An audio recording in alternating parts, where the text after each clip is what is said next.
Jeda siang hari ke-27. Setiap kita adalah istimewa.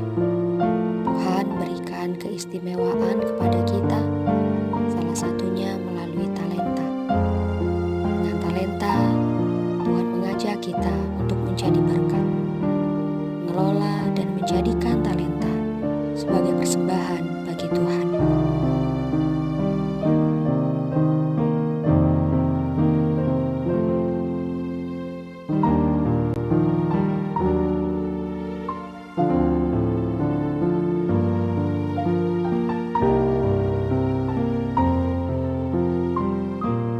Terima kasih Tuhan untuk talenta yang Kau berikan. Ajarlah kami untuk mengelola talenta ini agar menjadi persembahan yang hidup dan berkenan di